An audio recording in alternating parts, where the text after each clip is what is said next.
teman-teman semuanya. Kali ini kita akan membahas tentang teori belajar Polya. Sebelumnya, perkenalkan, nama saya Hafifah Adityasari, kelas A2, Prodi Pendidikan Matematika, Fakultas Keguruan dan Ilmu Pendidikan, Universitas Malikus Saleh.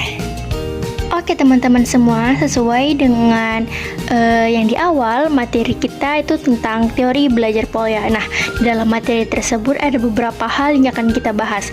Yang pertama itu ada sekilas teori Polya, yang kedua tokoh pencetus, yang ketiga jenjang pendidikan, yang keempat pengertian teori, dan yang terakhir penerapan teori. Nah, materi kita yang pertama tentang sekilas info. Jadi, teori belajar Polya berasal dari karya matematikawan George Polya yang dikenal karena kontribusinya pada pemecahan masalah matematika. Polya mengemukakan 4 tahapan untuk memecahkan masalah matematika, yaitu yang pertama pemahaman masalah, yang kedua merencanakan solusi, yang ketiga melaksanakan rencana, dan yang terakhir, yang keempat, yaitu mengevaluasi solusi. Siapakah George Polya itu? Nah, pasangan suami istri berdarah Yahudi, Jacob Polya dan Anna Dodds, menikah dan melahirkan George Polya sebagai anak keempat dari 5 bersaudara. Ia lahir pada tanggal 13 Desember 1887 di Budapest, Hongaria.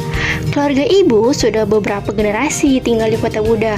Namun pada tahun 1872, kota Buda digabung dengan kota Obuda dan Pest, dan hasil merger kota ini adalah kota Budapest. Meskipun menyandang nama Polya sebagai nama keluarga dan anaknya, awalnya nama George atau kemudian disebut George ketika baru lahir, namun nama Polya ini hanya disandang selama 5 tahun. Jacob Polya berganti nama menjadi Jacob Polak. Ayahnya Jacob Polya adalah seorang pengacara terkenal, dan ibunya Anna Dodds berasal dari keluarga pengusaha terkemuka. George Polya tumbuh dalam keluarga yang terdidik dan mendorongnya untuk mengejar pendidikan yang tinggi. Oke teman-teman, kita masuk ke jenjang pendidikan. George lulus sekolah dasar pada tahun 1894 sebelum melanjutkan di Daniel Brzezinski Gymnasium guna belajar bahasa Yunani klasik dan bahasa Latin selain bahasa Jerman modern maupun bahasa asli Hongaria. Minat George adalah biologi dan studi kepustakaan, namun menonjol dalam bidang geografi dan subjek-subjek lain. Matematika bukan bidang yang disukai George.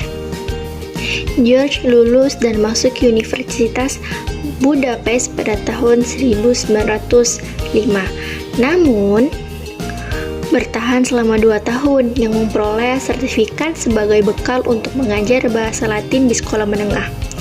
Tahun 1910 sampai 1911, Polya kuliah di Universitas Vienna dengan uang yang diperoleh lewat mengajar anak-anak orang kaya sebagai dosen pribadi. Di sini kembali Polya mendapatkan matematika dari tangan Wirtenier dan Mertens. Tahun 1912 dan 1913 kembali menekuni matematika di Göttingen lewat kumpulan matematikawan terkemuka di dunia seperti Hilbert, Weyl, Edmund Leonde, Runge, Courant, Hegel, dan Toeplitz. Kita masuk ke yang selanjutnya, yaitu pengertian teori belajar Polya.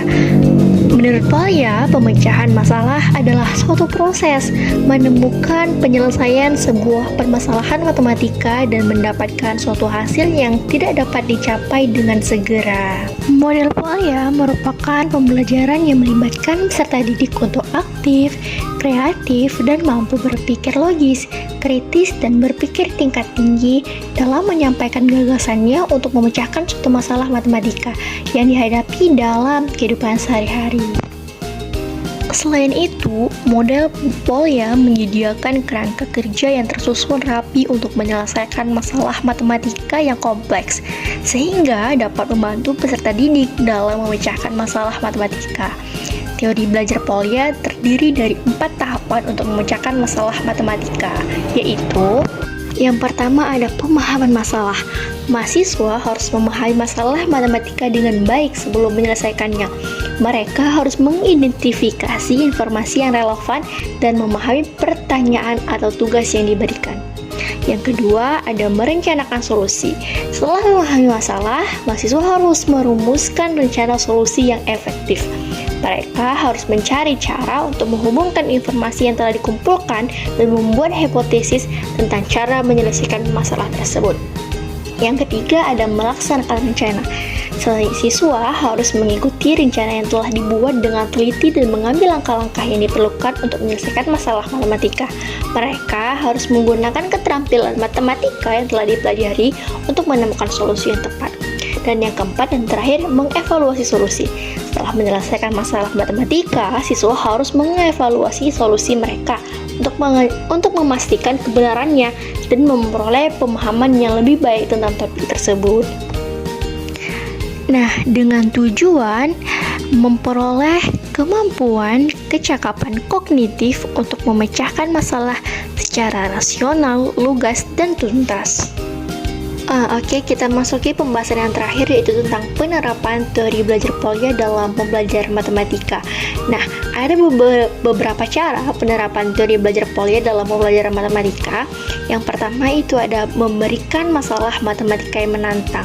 Nah, yang seperti apa? Itu seperti guru dapat memberikan masalah matematika yang menantang dan meminta siswa untuk mengikuti 4 tahapan dari teori belajar Polya dan dalam menyelesaikannya. Lalu ada lagi memberikan panduan, memberikan umpan balik, lalu menggunakan contoh kasus. Terus ada juga mengembangkan keterampilan pemecahan masalah.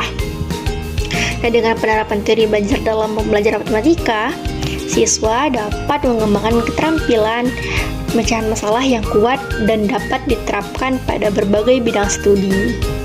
Nah, teman-teman semuanya, sekian pembahasan tentang teori belajar Polya dari saya. Terima kasih sudah menonton dan sampai jumpa.